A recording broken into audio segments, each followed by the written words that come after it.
faire une vidéo sur les drogues. On dit, vous connaissez peut-être cette phrase sex, drug and rock'n'roll. Et pourquoi dans le système, dans le monde moderne, depuis tous les temps, nous utilisons des drogues? Alors je vais parler d'une expérience personnelle. Dans le passé, j'ai été dans le monde de la rave party. J'ai été dans le système et aussi hors du système au niveau underground à utiliser des drogues. Et que ce soit des drogues légales de la médecine ou des drogues illégales du système du marché noir, j'ai connu ces deux milieux-là dans le monde moderne. Ça m'a emmené à une forme d'autodestruction et j'ai voulu comprendre qu'est-ce que j'ai vécu. Donc je me suis renseigné auprès de d'autres personnes, auprès de différents groupes initiatiques dans le milieu underground et puis aussi dans le groupe médical, des recherches dans le monde moderne. Donc cette synthèse, je l'ai faite récemment en ayant vécu des expériences avec les indios dans la voie des ancêtres, avec les drogues initiatiques ici en Amérique du Sud, dans la voie des ancêtres traditionnellement où on utilise des drogues initiatiques. Pourquoi l'humain va chercher à utiliser des substances qui va lui mettre dans un état de conscience modifié? Pourquoi dans des pratiques de jeux sexuels la drogue est utilisée souvent? Pourquoi souvent, il y a deux éléments. Nous avons du mal à gérer nos émotions, on potentialise des émotions, ça crée un stress, une tension interne et nous voulons lâcher la tension.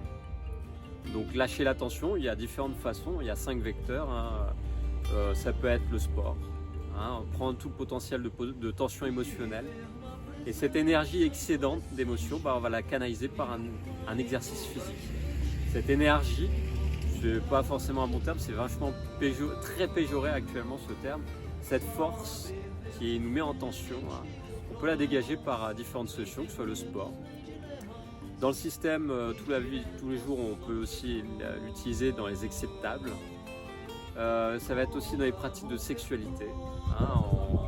On va se mettre dans des pratiques de sexualité en excès pour décharger une tension émotionnelle. Ça peut être aussi par des drogues. Et en fait, tous ces courants-là, c'est ceux qui vont entrer dans des extrêmes ou avec des effets secondaires qui vont nous faire du mal à notre propre existence. Et puis le dernier, le 5e vecteur qui nous permettra de canaliser cette présence, cette force qu'on a en tension, c'est les pratiques religieuses. Alors pour revenir à cette question pourquoi, cette tension émotionnelle va se faire souvent qu'on va utiliser des substances ou des pratiques pour nous mettre dans une autre réalité, d'une conscience non ordinaire. Et puis la deuxième partie, c'est que nous recherchons un état d'être que dans certaines recherches psychologiques modernes, nous avons vu que nous cherchons à revivre cet état de nostalgie, de bien-être quand on était dans le ventre de notre mère. Dans le ventre de notre mère, nous vivons une forme d'amour, de chaleur, quand on était bien soutenu par la mère lors de la grossesse. Et tout cet amour, cette chaleur dans le bain amniotique du ventre de la mère, il y avait un bien-être, de l'ocytocine qui était développée par la mère et que le bébé pouvait se nourrir on a tous pu se nourrir de ce bien-être. Et voilà un autre élément de pourquoi nous recherchons à vivre des états de conscience ordinaires au niveau physique. Comment passer d'une réalité ordinaire à une réalité non ordinaire? Il y a différents moyens traditionnels et que nous utilisons un peu tous, pas forcément dans un cadre traditionnel, mais par impulsion d'instinct. Pour rentrer dans une réalité non ordinaire, il y a une forme de pratique à vivre qui nous met dans un état d'hypnose. Cet état d'hypnose, il arrive souvent par un rythme oscillant. Il est vu que lorsque nous écoutons une musique, le mélomane, la personne qui écoute une musique va être bercée par un rythme. Cet état de rythme, dans la voix, si je descends ma voix comme ça, que je vous parle avec plus de lenteur, plus calme, avec les mots espacés, vous mettez dans un état de concentration, ou si je descends encore le ton, vous rentrez dans un état d'hypnose. Ces façons d'hypnotiser, elles existent dans la nature. Le serpent, qui est là, qui ondule des fois devant sa proie, et la proie est hypnotisée, et puis il mord d'un coup et il mange sa proie. D'autres parades, des oiseaux avec des couleurs, des papillons avec des formes, des couleurs, pareil, qui font des parades. État d'hypnose, état de conscience modifié chez l'autre en face. Le système du monde moderne actuellement met un peu en état d'hypnose avec des fréquences d'information qui sont de publicité, qui sont, je dirais même pas celles-là qui vont me mettre dans un état d'hypnose. Quand vous regardez la télé, qu'est-ce qui va mettre dans un état d'hypnose? C'est le film que vous regardez, la série que vous regardez. Vous êtes concentré, relâché, vous êtes totalement immergé dans un rêve projeté et vous vivez des émotions n'étant pas dans des actions physiques, vous les vivez au niveau de la conscience du mental.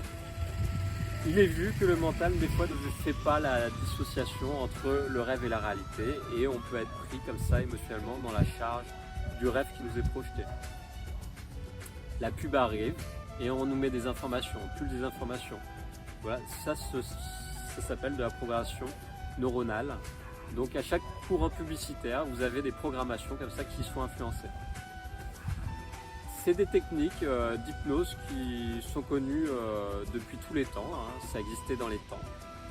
Et normalement, les états d'hypnose sont emmenés pour emmener un état spirituel. Sauf qu'à l'heure actuelle, les états d'hypnose sont emmenés pour guider les humains vers leur perte. Donc le diable, Satan, dans cette vision chrétienne, nous illusionne tous en nous mettant dans la modernité. La modernité va utiliser des ondes, des sons, mais aussi une alimentation qui va nous mettre dans un problème de vitalité. Et pour entrer en état d'hypnose, c'est les deux facteurs qui sont utilisés. C'est les sons. On voit en psychotronie dans les systèmes, dans la psychotronique moderne, qui utilisait des sons, des infrasons et des suprasons, qui va nous mettre dans un état au niveau de la conscience, au niveau cérébral, dans un état de conscience modifié, mais aussi la vitalité par rapport à la nourriture. Soit on va manquer de vitalité par rapport à une nourriture raffinée, qui ne nous nourrit pas entièrement, on va être en manque de vitalité, on va être drainé, vampirisé dans un certain sens par nos organes qui subissent le manque d'une nourriture saine. Et les sons. Soit c'est des musiques harmonieuses qui nous mettent en état d'hypnose, soit ce sont des suprasons, des infrasons qui sont émanés par la technologie du monde moderne et qui nous mettent dans un état de choc et en état d'hypnose continue. Voilà comment nous sommes mis quotidiennement dans des états de réalité non ordinaire sans s'en apercevoir. Donc cette réalité ordinaire et cette réalité non ordinaire, on cherche tous à la vivre quand on vit un excès comme ça dans sa réalité ordinaire, quand on sature. Et au niveau émotionnel, on se met dans une forme de chantage, on bypasse. Vous pouvez connaître le fonctionnement de qu'est-ce que c'est un bypassage. On a un circuit électrique comme ça, puis on a un bipassage avec un interrupteur pour changer le circuit. Et c'est ce qu'on fait dans notre surtension émotionnelle. Quand on vit un accident, un gros trauma, on va bipasser, on va chanter l'événement. Souvent c'est traumatique et on doit revenir dessus après pour le retraiter. C'est ce qui se passe à longueur de temps dans notre société moderne. Quand on perd les traditions, les structures traditionnelles, nous communiquons avec violence les uns envers les autres et constamment nous créons des états de choc et nous potentialisons des émotions à traiter après, plus tard. Quand nous avons de l'espace, nous les traitons dans des cadres de loisirs. Quand nous n'avons pas d'espace, de cadre de loisirs, on subit jusqu'à ce qu'on tombe malade et on va avoir un professionnel qui nous aide à traiter ces états de tension, de surtension. Pour éviter d'accumuler un potentiel en surtension, il y a des effets traditionnels. Une tradition, une religion va utiliser les sons harmonieux avec les chants traditionnels. Le verbe créateur avec des bonnes paroles qui vont nous mettre dans un état de développement d'ocytocine, de bien-être par des belles paroles. On appelle ça propulser la bonne parole. Et il y a aussi une alimentation particulière à des saisons précises. Donc la tradition est une science développée par des sages et qui vont nous mettre dans un état. Quand je vous parle d'alchimie, c'est une science des anciens, j'en parle beaucoup moins maintenant, mais c'était des secrets qui sont utilisés pour emmener de l'harmonie dans le peuple, de l'harmonie dans une civilisation, pour créer une forme de vecteur chez tous, pour que le Saint-Esprit descende en chacun. Dans la nuit féodale, la terre est désunie. De ces temps de folie, une légende est née. C'est le temps de Merlin, de la venue d'un roi et de l'épée Excalibur. Et transforme les êtres pour les aider à évoluer. Voilà à quoi sert une tradition. Quand nous ne sommes pas dans une tradition, nous sommes impulsés en permanence dans la société moderne par des courants sataniques, lucifériens, qui vont nous augmenter notre vitalité avec des substances chimiques, que ce soit des drogues. Donc on augmente sa vitalité, tout de suite on se sent plus fort souvent, une drogue synthétique. Des inhibés, donc ça nous met en conscience avec des états du monde supérieur. Je vous parlais des 8 circuits de conscience, je vous invite à revenir sur cette vidéo. On rentre en connexion avec les mondes célestes, mais sans être préparé et initié. Ce qui fait qu'on a plein de puissance d'un coup. Ça réveille les démons à l'intérieur du circuit d'en bas, des circuits du monde inférieur, des inframondes. Et puis, si on n'est pas guidé par un initié, un sage, un chaman, on se fait posséder par ces démons intérieurs. Donc dans la sexualité, on va vouloir vivre des plaisirs extrêmes. Ça nous emmène à des pratiques sexuelles d'ordre du sadomasochisme, pour vivre un état de sensualité extrême dans la douleur, qui va faire vivre des orgasmes explosifs. À savoir que dans cette vision du bouddhisme, tout ce qu'on va vouloir vivre en extrême, c'est la quête du désir, le coq, c'est la représentation symbolique dans le bouddhisme, dans la roue du samsara. Nous allons vivre le potentiel inverse. Qui dit grand plaisir, dit grande souffrance. Donc, dans ces potentiels inverses, si on ne comprend pas le fonctionnement du jeu, il y en a, ils ne supportent pas la souffrance. Ils ne supportent pas de vivre la grande souffrance et malheureusement, en utilisant des drogues, ils finissent par se suicider, vivant une grande dépression après un grand plaisir. Et voilà, c'est souvent ce qu'il y a derrière. C'est la recherche la grande extase, de ce plaisir qu'on vivait dans le ventre de la mère, la nostalgie de ce bien-être originel dans le monde physique. Je ne parle pas du monde paradisiaque qui est encore au-delà. Parce qu'il y en a des mystiques qui cherchent la quête du paradis sur Terre. Mais dans notre monde actuel, nous sommes dans un monde dualiste. Et c'est peut-être une illusion de vouloir vivre en permanence le monde du paradis. C'est le problème, le piège que la plupart des personnes prises dans des drogues va vouloir vivre en permanence, que ce soit des techniques New Age ou des drogues synthétiques, en permanence va vouloir vivre des états paradisiaques sur Terre. Alors que sur Terre, nous sommes dans l'ère du poisson, dans une ère dualiste, où il y a de l'illusion et de la clarté, de la vérité, mais aussi de la souffrance et du plaisir.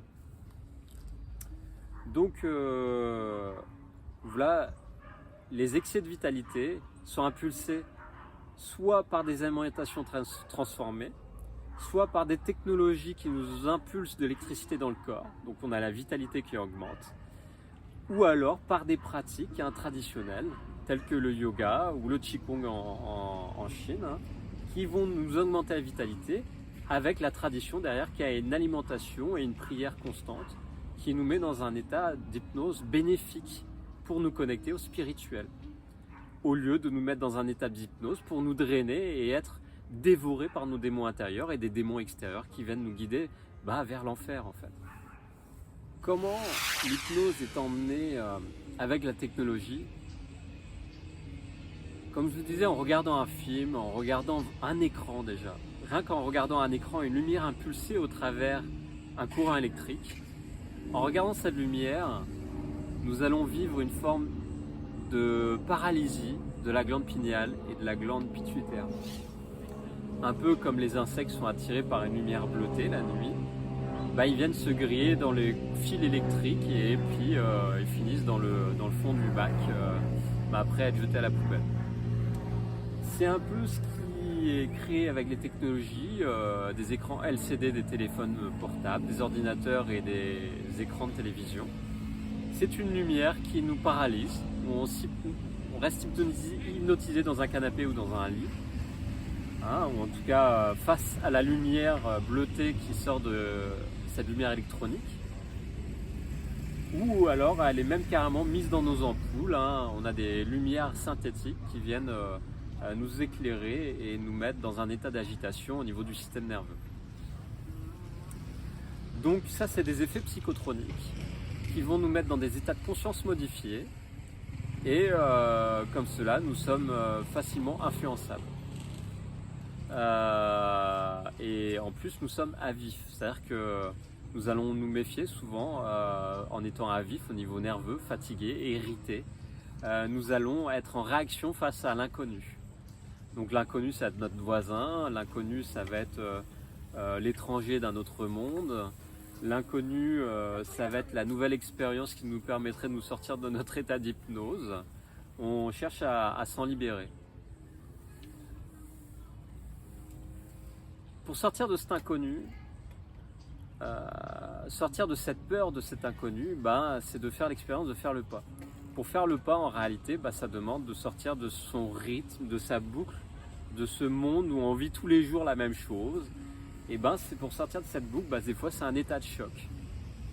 Cet état de choc, il arrive par un événement violent. Ça on le voit des fois en astrologie ou en numérologie. On le voit par rapport au thème de la personne, si elle est enfermée dans une boucle égotique. Qu'elle va vivre des aspects au niveau de ses aliments planétaires, des aspects qui vont lui mettre dans un potentiel d'être dans un état d'éveil, et que si elle ne va pas s'éveiller, qu'elle va vivre un retour qu'on appelle un retour de fatalité, de sa ligne de destin, et qu'elle va en subir au niveau physique des conséquences, soit une maladie ou un accident. Donc les drogues, dans le monde moderne, sont faits pour nous distraire, sont faits pour nous mettre dans un état d'hypnose et surtout pas rentrer dans un chemin d'éveil. Ce chemin d'éveil, nous voyons dans un cadre traditionnel, au-delà d'une tradition religieuse, que par exemple dans le bouddhisme, que la voie de l'éveil vient par une forme d'initiation. Cette initiation, dans les traditions telles que les indios pratiquent avec des drogues, vont nous mettre dans un état d'éveil, au travers des pratiques avec des musiques, mais aussi des états qui sont emmenés avec une agitation du système nerveux par la drogue et une suractivation de la vitalité qui va nous propulser dans un monde supraconscient. Ce monde supraconscient, je vous en parle dans les 8 circuits de conscience. Nous pouvons rentrer en connexion dans cette supraconscience au travers des pratiques religieuses et ésotériques, avec l'exotérisme de la tradition, sans utiliser de drogue. Donc ça peut être un tambour chamanique qui nous met dans un état de transe hypnotique. À force de battre du tambour, on a le système nerveux qui s'agite. Le son nous met dans un état d'hypnose et un état cérébral, d'onde particulière, qui vont nous mettre dans un état de réflexion d'un rêve éveillé. Dans ce rêve éveillé, nous pouvons y mettre une intention. Cette intention fait un appel de force.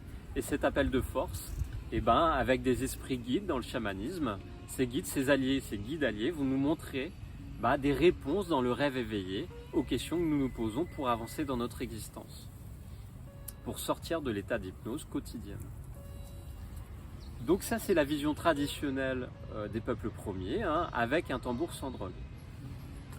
Ces musiques, ces chants traditionnels sont aussi utilisés avec des drogues et vont nous mettre, pareil, dans un rêve éveillé et avec la drogue dans un monde de semi-vitalité.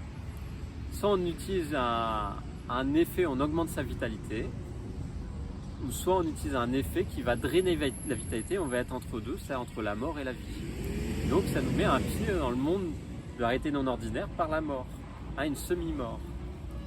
C'est ce que peut créer l'ayahuasca dans les deux sens comme l'iboga. Dans une survitalité, mais aussi dans un pied entre deux mondes.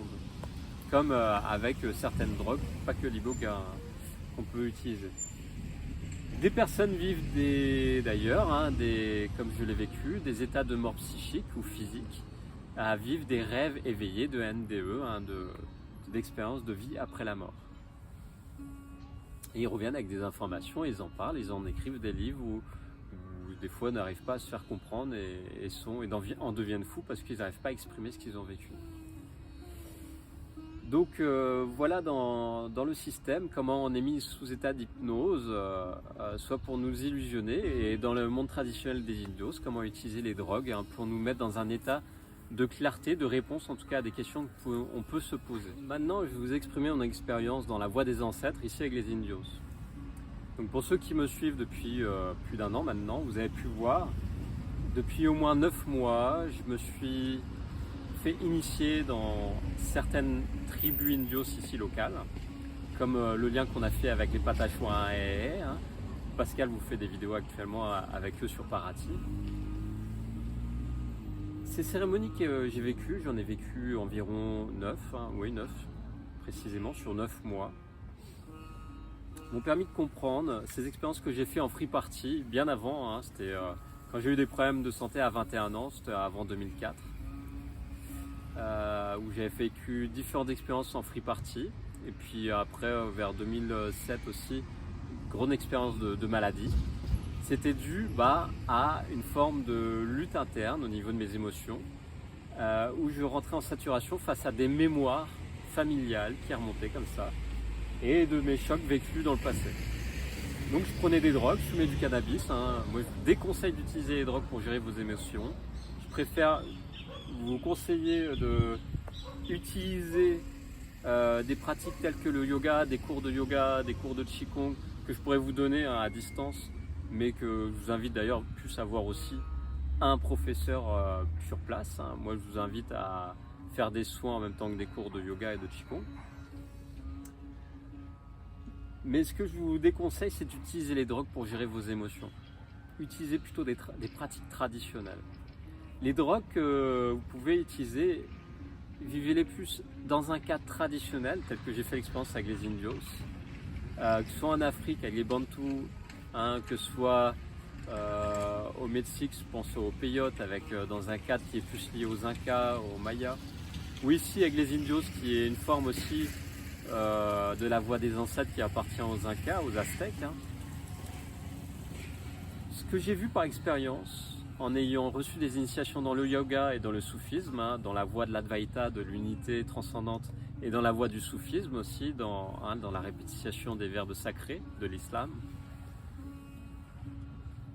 j'ai pu voir que la voie des ancêtres maintient quand même un certain niveau de conscience, qui reste très tribal, et qui ne respecte pas forcément, dans la voie traditionnelle qu'on voit dans l'Inde, Ahimsa.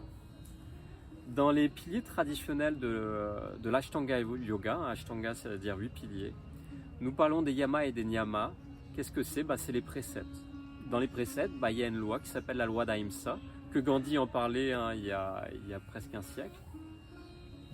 Il parlait d'Ahimsa, qui est une forme en sanskrit pour dire la non-violence. La non-violence, elle peut être faite à l'extérieur, c'est-à-dire de ne pas s'en prendre aux autres, de ne pas détruire la nature, jusqu'à vivre du végétarianisme ou comme les jains, c'est-à-dire les jains en Inde, c'est ne pas tuer le moindre animal, que ce soit le ver, ne pas manger, voire manger que des fruits cueillis dans un arbre, s'en prendre à aucune présence par la violence des règnes végétales ou animales. Et être dans une forme de totale non-violence aussi envers soi-même. Ahimsa, c'est être dans la non-violence, la paix envers soi, envers ses émotions bien canalisées, et de faire des pratiques, d'être dans l'équilibre, comme disait Bouddha, d'être dans la voie du milieu. Donc cette voie de non-violence, en prenant des substances qui sont irritantes pour le corps, telles que ce que j'ai vécu, c'était une expérience à vivre. Je vous conseille de le vivre d'ailleurs qu'avec des indios qui connaissent bien cette expérience, qu'ils le vivent depuis des millénaires, et vous accompagneront bien à le vivre.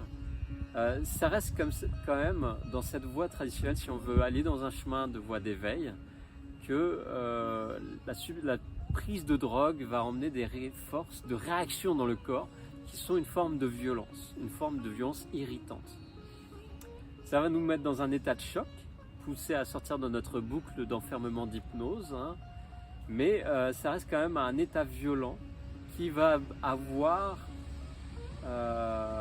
qui va donner le devoir, quand on est à l'écoute de son corps, de sortir de ces plantes guerrières telles que le tabac, telles que l'ayahuasca ou l'iboga en Afrique, hein, qu'au bout d'un moment, à force d'être dans un état guerrier, nous ne pouvons pas réintégrer cet état de présence, d'unité, qui est dans la non-dualité guerrière.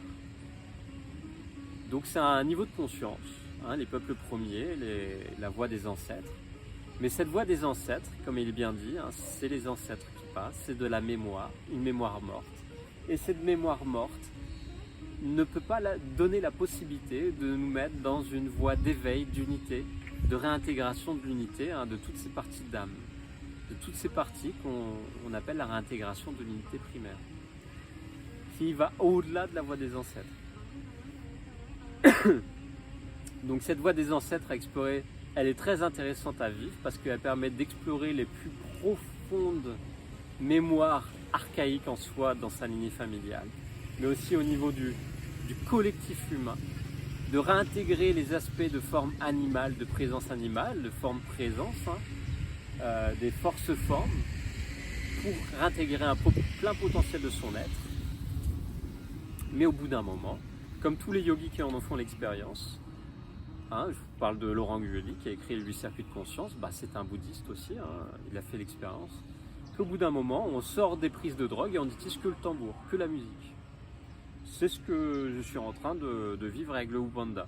J'utilise les chants et le tambour pour me mettre en lien avec la tradition ici du Ubanda, hein, du Brésil, mais en quittant la voie des indios à l'utilisation des drogues, pour quand même rester dans cette forme traditionnelle musicale et rythmée sur les orishas, pour être en lien avec les patachos. Et puis emmener, comme la plupart des indios, d'autres tribus indios le vivent, c'est-à-dire une synchronisation des deux voies, c'est-à-dire la voie des ancêtres et la voie de la conscience de l'unicité de l'Advaita avec le yoga traditionnel, la voie des dieux.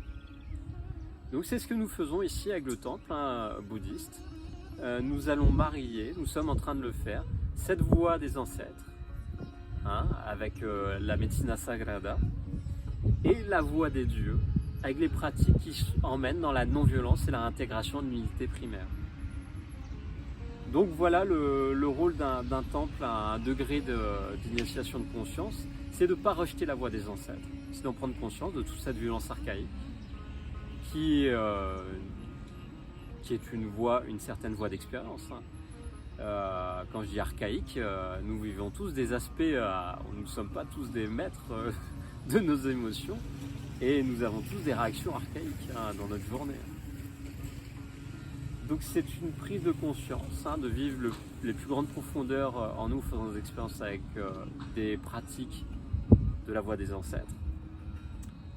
Et c'est important aussi de prendre conscience de la voie des dieux et cette non-violence, hein, pour réintégrer ce plein potentiel qu'on appelle de supraconscience avec un terme moderne, hein, de cette voie des dieux, et de retrouver ce chemin du milieu que dont Bouddha parle, hein, cette voie de la non-dualité, de la non-violence et de la pleine réintégration, hein, de ce plus grand potentiel spirituel qu'on appelle l'Atman en Inde, et venir s'éveiller à notre plus grande réalisation en fait sur Terre, et le transmettre aux autres autour de soi. Donc voilà la différence entre la voie des ancêtres avec les drogues initiatiques, la voie du monde moderne avec ses drogues synthétiques et tous ces effets pervers de la technologie, et puis l'entre-deux, hein, cette connexion avec la tradition, et puis l'alliance que nous pouvons faire avec hein, ces drogues initiatiques et la voie des dieux. Ce que nous pouvons faire avec ces drogues initiatiques et la voie des dieux. Voilà, merci pour votre écoute. Et puis si vous avez des questions, je vous invite à poster vos commentaires en dessous. Et puis je viendrai vous répondre aussi par mail si vous voulez. Envoyer des mails à la boîte mail qui sera écrite dans la vidéo sur l'écran. Voilà, merci, à bientôt les amis.